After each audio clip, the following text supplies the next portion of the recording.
अस्सलाम वालेकुम everyone, welcome to Pizam soft YouTube channel. मेरा नाम है मोहसिन अली और आप देख रहे हैं फ्लटर सीरीज। आज की हम इस वीडियो के अंदर डिस्कस करेंगे हमारे पास मार्जिन, पैडिंग और हमारे पास अलाइनमेंट। पिछली वीडियो में हमने डिस्कस किया था टेक्स्ट विजेट को, कॉलम को, रो को और कंटेनर विजेट को। तो हम इस वीडियो के अंदर पैडिंग, मार्जिन और अलाइनमेंट को डिस्कस करने वाले हैं। तो इससे पहले हम देख लेते हैं, इसका ओवरव्यू कर लेते हैं कि पैडिंग और मार्जिन और अलाइनमेंट असल में होता क्या है। फ्लटर के अंदर पैडिंग उस चीज को कहते हैं, उस स्पेस को कहते हैं जो हमारे पास किसी भी विजेट के इनर में मौजूद होती है, इनर साइड पर मौजूद होती है बॉर्डर से।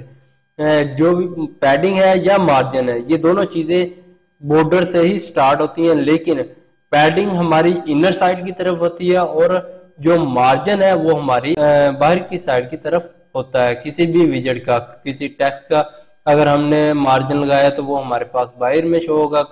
अगर कंटेनर का मार्जिन लगाया तो वो बाहर से स्पेस लेगा। इन दोनों का सिंटैक्स बिल्कुल सेम है।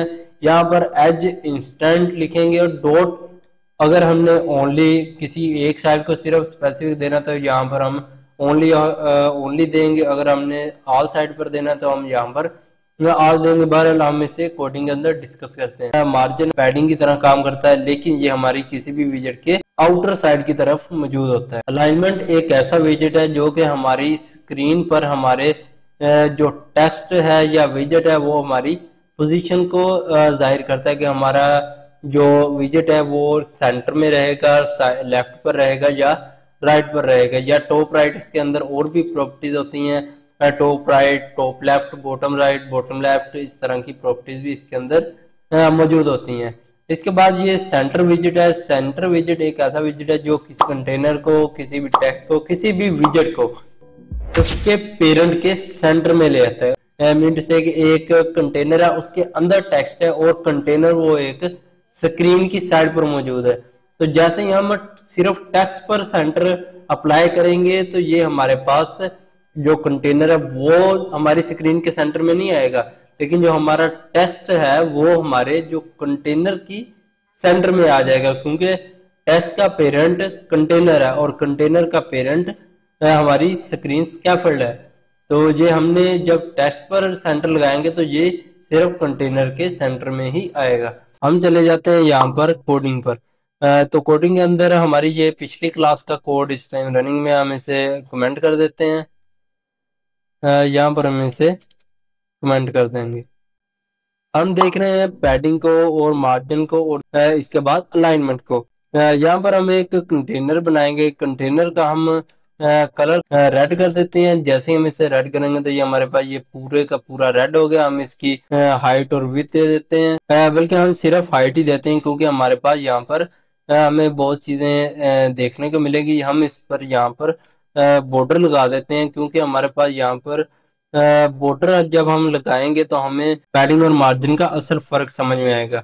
यहाँ पर हम इसे बॉक्स डेकोरेशन कर देते हैं। बॉक्स डेकोरेशन करेंगे तो हमें ये कलर भी इसके अंदर लाना पड़ेगा और उसके बाद हम इसे बॉर्डर दे देते हैं, बॉर्डर डॉट ऑल। यहाँ पर हमारे पास बॉर्डर मौजूद है। यहाँ पर हमारे पास ब्लैक लाइन में मौजूद है। हम इसका थोड़ी सी विथ चेंज कर देते हैं। विथ हम इसे 10 कर देते हैं। 10 बहुत ज्यादा होगी, हम इसे 5 कर देते हैं। यहाँ पर हम इसकी अब कंटेनर की स्टाइलिंग करेंगे पैडिंग और मार्जिन से। यहाँ पर हम इसे पैडिंग लिखेंगे। पैडिंग लिखकर जैसे हम एज सेट्स डॉट ऑल पर क्लिक करेंगे तो ये हमारे पास सिर्फ एक वैल्यू मांगेगा जो हमारे कंटेनर की ऑल साइड को पिक करेगी। यहाँ पर हम इसका एक चार्ट ले देते हैं। डेकोरेशन के बाद यहाँ पर टेक्स्ट ले लेते हैं। ये हमारे पास ये कंटेनर फर्स्ट आएगा। हम इसे कॉलन के अंदर रैप कर देते हैं। जैसे हम कॉलन के अंदर इसे लिखेंगे तो ये हमारे पास इस तरह का बॉक्स बन जाएगा। हम इसकी विथ भी स्पेसिफाई कर देते हैं। विथ हमारे पास इसकी 200 रहेगी। तो ये आप देखेंगे ये कंटेनर बिल्कुल इसके साइड में लगा हुआ है और ये कंटेनर खुद भी इस स्क्रीन के साइड पे लगा हुआ है। तो यहाँ पर हम इससे मार्जिन को देखते हैं। मार्जिन क्या है असल में? मार्जिन हमारे पास यहाँ पर हम इसका सिंटैक्स लिखेंगे, डॉट ऑल कर देंगे। जब ऑल करेंगे तो ये हमारे पास एक वैल्यू लेगा। हम इसे 15 कर देते हैं। तो ये हमारे पास ये बॉर्डर है कंटेनर का, कंटेनर की विड्थ और हाइट सिर्फ उतनी ही है जितनी की एक्चुअल में दी गई है, लेकिन जो हमने यहाँ पर मार्जिन दिया है वो इसके आउटर साइड की तरफ गया है।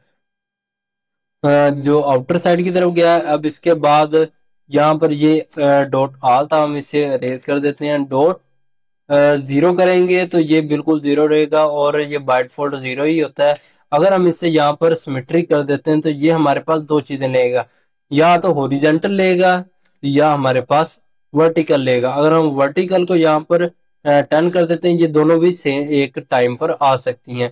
और यहाँ पर हम इसे हॉरिजॉन्टल में यहाँ पर हम इसे 30 कर देते हैं। तो ये हमारे पास जो ऊपर की साइड और नीचे की साइड है यहाँ पर तो 10-10 ले गया है, और जो हमारी लेफ्ट और राइट साइड है यहाँ पर 30-30 का मार्जिन इसने रखा है। तो सेम इसी तरह अगर हम यहाँ पर सिमेट्री को हटाकर यहाँ पर कर देते हैं डॉट ओनली। जैसे ही हम यहाँ पर ओनली लिखेंगे तो पहली बात हमें यहाँ पर साइड स्पेसिफाई करनी पड़ेगी। यहाँ पर आप देख सकते हैं कि लेफ्ट, टॉप, राइट और बॉटम, इनमें से एक भी लगा सकते हैं, चारों भी लगा सकते हैं, तीन भी लगा सकते हैं। अगर हमने सिर्फ लेफ्ट साइड सिर्फ ऊपर की साइड पर देनी तो यहाँ पर हम इसे टॉप लिखेंगे और यहाँ पर 15 कर देंगे, तो ये हमारे पास सिर्फ मार्जिन लेगा। अगर हम यहाँ पर लिख देते हैं साथ में राइट की लेफ्ट की कर देते हैं तो लेफ्ट हमारे पास यहाँ पर 10 लिख देते हैं इससे, यहाँ पर ये 10 की विड्थ लेगा, 10 का मार्जिन लेगा और यहाँ पर ये टॉप पर 15 का मार्जिन लेगा। इसी तरह अगर हम पैडिंग को देख लेते हैं तो पैडिंग हमारे पास सिंटैक्स वही रहेगा, प्रॉपर्टीज वही रहेंगी हमारे पास। डॉट ऑल कर देते हैं, ऑल करेंगे जैसे। अब यहाँ पर गौर कीजिएगा, ये हमारे पास कंटेनर जो है बिल्कुल साथ लगा हुआ है। कंटेनर का जो टेक्स्ट है वो हमारे कंटेनर के बिल्कुल बॉर्डर के साथ है। अगर हम यहाँ पर इसे 12 कर देते हैं तो ये ऑल साइड से लेगा, ये ऊपर से भी इसने ले लिया है पैडिंग, और नीचे टॉप से भी और साइड से भी। तो ये हमारा जो कंटेनर है वो कंटेनर टेक्स्ट है वो हमारा टॉप से और लेफ्ट से पैडिंग लेकर यहाँ पर आ गया है।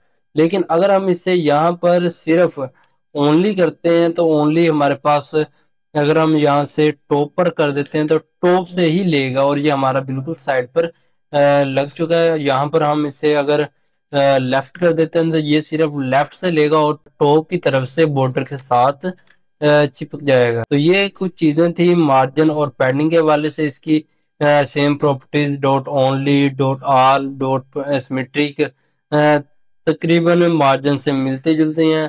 सिर्फ ये है कि मार्जिन का फर्क ये है, ये कंटेनर से बाहर आता है और पैडिंग जो है वो कंटेनर के अंदर की तरफ आती है। यहाँ पर हम इसे लाइन के अंदर रैप करेंगे। यहाँ पर हम इसे रैपिंग में जाएंगे, रैप विथ विजेट करेंगे। यहाँ पर हम इसे जैसे ही लाइन के अंदर रैप करेंगे तो ये हमारे पास यहाँ पर सेंटर में आ जाएगा। इसके बाद हम इसी की पोजीशन भी चेंज कर सकते हैं। इसमें हम अलाइनमेंट करेंगे। अलाइनमेंट में हम यहाँ पर अगर टॉप सेंटर के ऊपर ले जाना चाहें तो यहाँ पर टॉप सेंटर पर लेके जा सकते हैं। और उसके बाद यहाँ पर हम इसकी पहले पैडिंग ख़त्म कर देते हैं क्योंकि ये एक साइड पर जा रहा है, वो पैडिंग भी यहाँ पर मौजूद है। हम इसे कमेंट कर देते हैं। कमेंट जैसे करेंगे तो ये हमारा बिल्कुल टॉप सेंटर के ऊपर जाएगा। अगर यहाँ हम इसे यहाँ पर टॉप राइट कर देते हैं तो ये हमारा टॉप राइट की तरफ चला जाएगा। अगर हम इसे बॉटम राइट की तरफ देना चाहें तो हम बॉटम राइट पर भी ले जा सकते हैं। मीन टू से इसकी पोजीशन चेंज कर सकते हैं अलाइनमेंट के अंदर। तो ये थी आज की वीडियो। आज की वीडियो में सिर्फ इतना ही। नेक्स्ट लेक्चर में कलर, फॉन्ट और थीम्स वगैरह इसको डिस्कस करेंगे। तो किसी चीज़ की समझ नहीं आ रही आप हमसे क्वेश्चन कर सकते हैं। और डेली अपडेट्स के लिए आप हमारे चैनल पिक्सम सॉफ्ट को सब्सक्राइब करें और बेल आइकन को प्रेस करें ताकि आपको डेली अपडेट्स मिलती रहें। Thank you so much. अल्लाह हाफिज़।